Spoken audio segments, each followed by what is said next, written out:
Exercise SetC question 4. In this question, we are given one risky asset and a risk-free asset. And we are supposed to find the Sharpe ratio of a complete portfolio, that is the portfolio that uses both this risk-free asset and risky asset. And find the Sharpe's ratio based on the weight in the risk-free asset. In other words, as a function of the weight in the risk-free asset. In case you haven't heard about the Sharpe ratio, or you already know but you forgot it, Sharpe's ratio is a portfolio performance measure which is very common.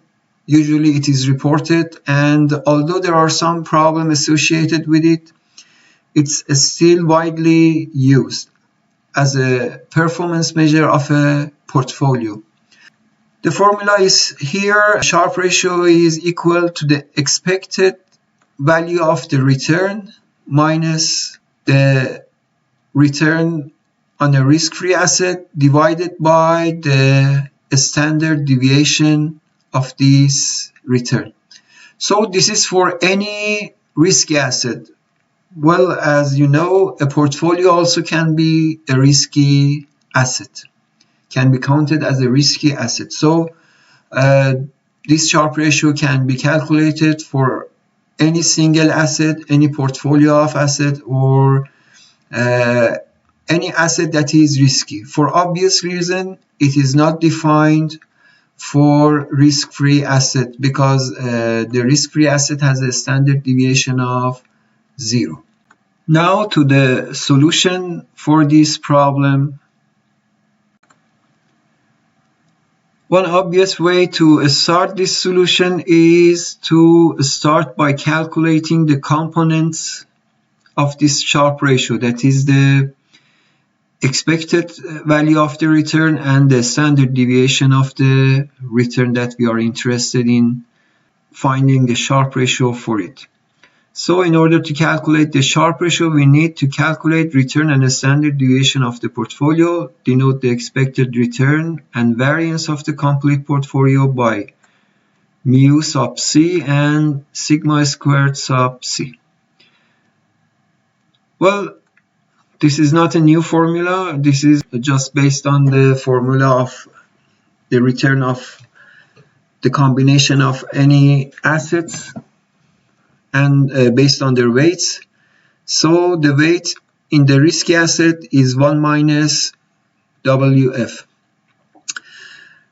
And the variance of this complete portfolio will have this form because the first term is 0, because the risk-free asset has no variance. So this is going to be simplified in this form, and this is the final expression for the variance, or for the actually standard deviation of this complete portfolio. So we have these two quantity that we require to calculate the Sharpe ratio.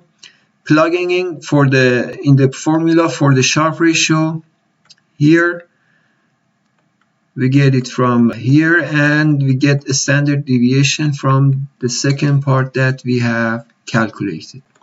To do the algebra, note that we can move this expression here and combine them together to obtain this expression. So after factoring out this risk-free, we will obtain this given expression. Well, the denominator doesn't involve any operation here for now, but here we end up with this expression that we can simply cancel out this 1 minus WF. And here note that we can make this assumption that WF is not equal to 1, so that we do not confront with this problem of dividing by 0. After cancelling out, this is the final expression that we get. So it is possible to see that this final expression is constant and there is no WF, or it's not dependent on the weight in the risk-free asset. Well, in words here, it is this explanation in the solution manual. In words, the Sharpe's ratio is constant regardless of the weight in the risk-free asset. The main determinant of its value is the mean and variance of the selected risky asset and the value of the risk-free return. So it is good to know that it is not possible to take some risky asset and try to get a very good Sharpe's ratio by simply changing the value or the weight in the risk-free asset. This is the end of question 4.